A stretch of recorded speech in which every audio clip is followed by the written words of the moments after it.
If you work for somebody else, if you're employed, you will have a workplace pension. Most of us just join the scheme and then don't give it much thought.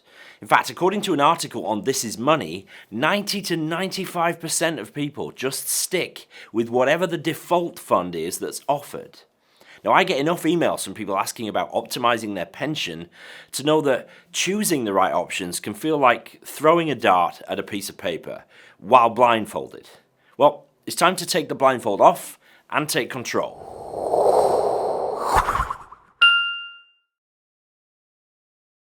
Hi and welcome back to the channel. My name is Pete Matthew and I'm a chartered financial planner based in the UK.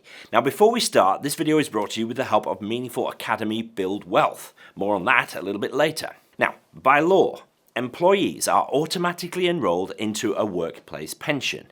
If you contribute, then your employer has to do so as well, and that's free money from your employer on top of your salary. Super valuable benefit. Also, by law, the scheme must have a default fund, which your money is invested in unless you make an alternative choice. Now, does it make sense, do you think, that a 23-year-old new joiner should invest in the same way as a 53-year-old veteran who is within 10 years of retiring? Well, of course not. But that's what's happening up and down the country because people don't understand how to get this right. So let's fix this and stick with me till the end and I'll give you the 3 criteria that you're looking for to choose the right funds in your pension. So first, you're going to need to get some info from your pension scheme. So talk to the pension department if your company is big enough to have one, or maybe your HR person. Maybe there isn't somebody who's responsible for this. You know, if your employer is smaller, then maybe it's outsourced. But failing that, just contact the company that runs the pension. Often this is an insurance company like Aviva, Royal London, or Scottish Widows, but it could be an auto-enrollment specific provider like Nest, Now Pensions, or the People's Pension. Ask your provider for 3 pieces of information: a list of available funds, details about something called lifestyling, and your chosen retirement date. The fund list hopefully is self-explanatory. It's just a list of all your investment options within the pension, and that might be hundreds of lines long, or it might just be a handful, but you need to know, and we'll come back to this in just a bit. Lifestyling is the process of changing how your money is invested as you approach your chosen retirement date. And the idea is that the supposed riskiness of your underlying investments inside your pension is reduced the nearer you get to retirement, so that your fund isn't unduly affected if markets have a really big wobble 6 months before you call it a day. Now obviously we're working back from your retirement date here, and chances are that date was set for you. It's probably just another default. It's the age set by the scheme. It's likely to be 65 or maybe linked to whatever your state pension age is, maybe 67 or 68. Actually, it doesn't matter too much what that date is because it's not set in stone. You can retire early or later than that if you want. But it's important for the fact that lifestyling is linked to it because you work back from that date. But I'm actually going to suggest that you turn lifestyling off. I really don't like it because it is based on the premise that you're going to buy an annuity when you retire. And you might not. I would prefer you to have options. And yes, that means you're going to have to do a little bit more legwork. You're going to have to be a bit more intentional about how you invest. But that's why you clicked on this video, isn't it? Okay, with your retirement date known and lifestyling turned off, we need to get to the fund choice. And the first thing to say is that many pension providers will have off-the-shelf portfolios that you can just choose and have done with it. A portfolio in this case just means a collection of funds chosen by the pension provider. If you want to choose your own funds though, then the fund list that you've got will have the names of all the options in there, and it will likely group the funds together in some way.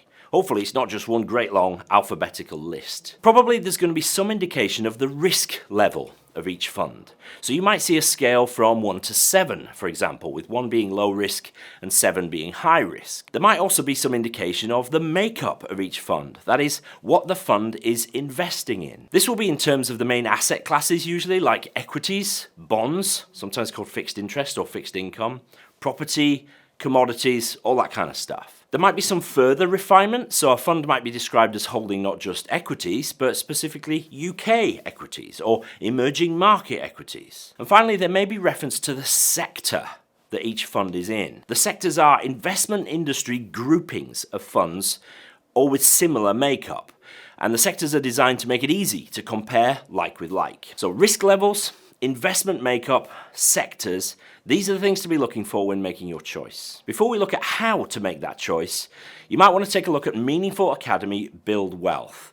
This is my online course where I give you the most distilled version of everything that I've learned and everything that I teach online. Specifically, the Build Wealth course teaches you about investing, risk, and planning for the future. There are tons of video lessons, workbooks, and calculators to help you. I mean, if you like this video and the others here on the channel, you will love the content inside the Academy because it goes into much greater detail and specifics and gives you step-by-step actions to take. I give you access to the best financial planning software in the world. It's called Voyant Go. Super powerful yet easy to use, and I teach you how to get the best out of it. And finally, there's a brilliant community of members, all looking to help each other make great decisions with their wealth building. Find out more at meaningfulacademy.com/buildwealth, and if you think it's for you, use the coupon code YouTube for a hefty discount. Okay, let me give you a simple method to whittle down the list of funds to some decent options. First, you need to have a sense of your own tolerance for risk. I did a video recently on understanding how much risk to take, and I'll link to that up here and in the description. If you've never invested before, you need to start in the middle of the road, what investors generally would call a balanced portfolio.